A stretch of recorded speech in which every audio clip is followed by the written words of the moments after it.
Hello, everyone. This is Maya Zahira with PsychicProtectionSanctuary.com.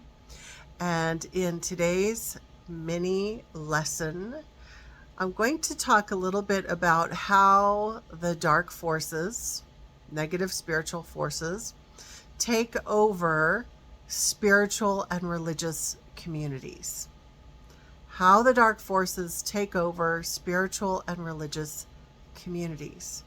Now, before I get into it, the two ways that the dark forces tend to do this, I want to point out that, first of all, healthy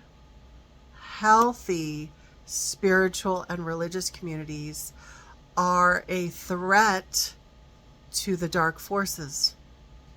Healthy spiritual and religious communities are a threat because, well, I think it's probably kind of obvious, but like all of the healing that occurs, people become more whole and grounded. People have more of a connection with true divine. There's more love, there's more community, there's more connection, all of those reasons. And the negative spiritual sources want fear, disconnection, and also the ideal for them is for humans to have their energy fed upon. So we'll talk about that in a little bit. So the second point that I want to make before we get into these two ways that dark forces take over spiritual and religious communities, the second point that I want to make is that so many of us think that these communities are safe. And even if we, let's say we were raised in conservative religion of some kind, and maybe that didn't feel safe because there was a lot of guilt teachings. And then so we moved into spirituality and spiritual communities. And then there's an assumption that that's a safe place. But neither place is void of dark forces interference. So our hope is that spiritual and religious communities can be a place of comfort where people can receive support, guidance, and more. But the truth is that it's not a good idea to assume that these are safe places, safe spaces, because that assumption can get you into trouble. These kinds of places are actually filled with dark forces. And so when we're assuming that it's a safe space, we tend to check our discernment at the door and not recognize when things have gone awry or when things are unsafe spiritually, physically, emotionally, relationally. When things are unsafe, we don't recognize it right away because we're not even looking for it in those kinds of communities. So let's talk about the two main ways that dark forces take over spiritual and religious communities. Number one, predatory human beings tend to be really attracted to working in fields of spiritual leadership, religious leadership. That's been my observation. I don't know about you, if you've observed that as well. Predators and what I'll call I'll say dark directed individuals. So whether it's a sexual predator or someone with a narcissistic or sociopathic or other type of behavior disorder, they tend to be attracted to working in these fields because there are a lot of easy targets. There are a lot of people who assume they're in a safe space, so it's really easy to get their narcissistic supply feed or whatever's going on there. So not only that, those kinds of predators, but also individuals who are dark directed. They are, they have entity attachments, maybe even possessed by one or more demons. And maybe this sounds really out there, but I've seen this so often, that people who have a whole entourage of dark entities, maybe even they consciously have dark spiritual practices where they're practicing, let's say, satanic witchcraft, not the lovely kind of Wicca and other kinds of earth-based practices, but like satanic witchcraft, black magic, calling on demons to do their bidding, which is a real thing. People do it. There are books, tons of books out there. I don't want to encourage all those books, but there are tons of books out there on how to do it, and they're easy to get. There are a lot of people doing that sort of thing, calling on demons to do your bidding, how to curse people, black magic, all this stuff. People who are drawn to that kind of thing might put on a facade of being love and light or super religious, and meanwhile they are really walking in darkness. Okay, so that's the first way that the dark forces take over spiritual and religious communities, is that these predators and dark directed people are automatically attracted to these fields. So there are people coming into priesthoods, clergy, spiritual leaders, people going through training courses to become those things, who are already spirit possessed, demonically possessed, spirit attachments, practicing all sorts of dark things knowingly. And yet they're drawn to this field because they can get a lot of spiritual feeding, negative types of feeding off of the followers. Okay, so that's the first way. The second way is maybe more surprising, and that's really the second way I think is even more important in this video, because the first thing that I just described might be a no-brainer, like you've already observed that in different churches, right? There's all these predators. But let's talk about the second way that dark forces take over spiritual and religious communities. This is perhaps more surprising.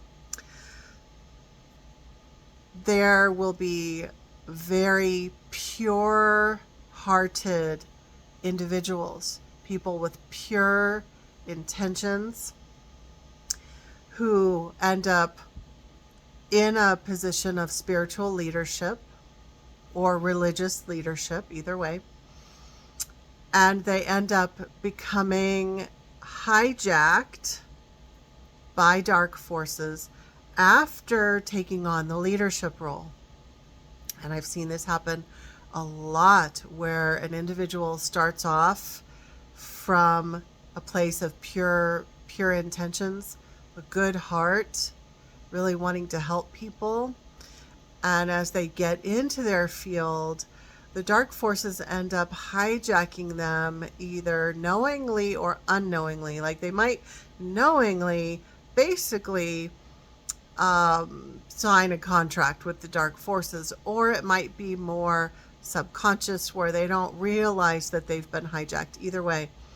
But the way that the dark forces really get in is through greed, ego, power. And so, for example, if there's a spiritual leader or someone who's trying to be a spiritual leader and they're really struggling financially, or they're worried about finances, or they have lofty financial goals and they want to, like, they have these dreams of living in a huge mansion and having 5 homes and all of this, whether they're dirt poor and they're scared about money, or they have these lofty goals. And by the way, like, I've healed my money stuff enough. I have no judgment about where people are, if they have a big home or if they're poor. That's all okay. That's totally fine. But when people are when someone who's in a spiritual leadership position is insecure about money, worrying about money, and then some aspect of dark forces, either it's a spiritual entity, it's coming in, talking into their ear and saying, well, if you do this, you can have more money, or people will be sent into that person's life to use that money vulnerability to guide. Those people will guide that once pure-hearted person more into a direction of where their intention is now greed.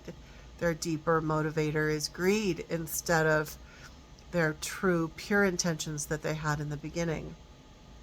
So greed, ego, if a person is insecure about who they are and they need to be adored by others because deep down they feel insecure. If they have that unhealed wound, then it's very easy for dark forces, whether it's through entity attachments or people who are directed by the dark forces, come into that person's life to guide them in these more ego-based directions.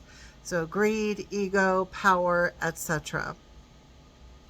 And these originally pure-hearted people could be priests, clergy, Reiki leaders, spiritual leaders, spiritual thought leaders, even famous spiritual teachers. And I see this a lot with famous spiritual teachers. And I'm not going to be saying anyone specific because that's not how I roll. I want you to understand the concept here, that there are a lot of different spiritual teachers who started off on a really pure path. And then over time, they became hijacked by dark forces, and either they know it or they don't know it. It could be either way. And so they really are, knowingly or unknowingly, working as an agent of those negative spiritual forces. And it ends up, whether we're talking about number one or number two, the predators and dark-directed people are naturally, they gravitate to these fields, or the pure-hearted people who were later hijacked. Either way, it ends up creating this web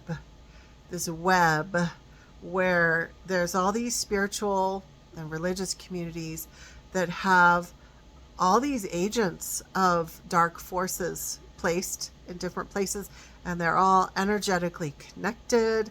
And like I said at the beginning, the agenda of the dark forces is to feed off of people, to keep people disempowered, to lower the vibration of people.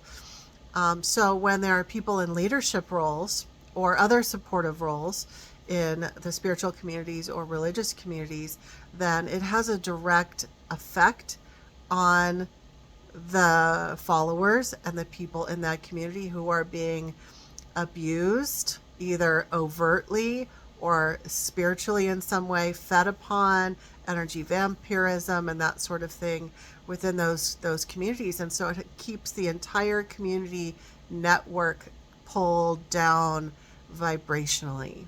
Okay. So the answer, like, how do we solve this? Really, I don't think there's an easy solution, because if you get in someone's face and you point out that they're a predator, number one, they deny it, and number two, they just get better at hiding it. And number three, a lot of times they will gaslight you and demonize you and say that you're the problem. So I talk about this sort of thing in my third book, The Dark Side of Spiritual Healers, which you can find on Amazon. if you want to go deeper into this subject. But like I was saying, there's no quick and easy answer to this or solution, except one, the biggest thing that I'd recommend, and it's why I've come on and done this video and spoken on this, the biggest thing that you can do in your little small way as an individual human, the biggest thing that you can do is to have an awareness of how this is working. Have an awareness. Watch this video again. Send it to your other people in your circles. Have an awareness of how this stuff works, so that as you walk through your spiritual and religious communities, you will be able to identify who might be an agent of the dark forces. You might not be able to out them, because that often doesn't work, but you can avoid working with them, and you can advise your loved ones to not work with them. Eventually, you will develop the spidey sense to avoid the predatory and dark-directed individuals in your spiritual and religious communities. And then the more people who are aware and informed, then the fewer people will unknowingly become victims of these predators. And the fewer victims there are, then there's less food for the dark forces. So let's take away the food source. Let's take away the food source. Okay? Let me know what you think about this topic. What have you observed in your spiritual or religious communities? What have you observed that works? What hasn't worked? Like I said, I personally have observed that a direct approach, calling people out, calling out predators, they usually deny it, and then they get better at hiding it, and then they gaslight. There's all these things that I've observed, but maybe you've observed something different. Is there something that has worked for you? And really, I think that sharing our thoughts, ideas, even if you have questions, you can post those as well in the comments. And the more we can have a conversation about this, the more impact that we can make. So thank you so much for watching this video and taking in this message. And again, if you want to go deeper with this, you can find more information in my third book, The Dark Side of Spiritual Healers. You can find it on Amazon. As always, sending you all my love.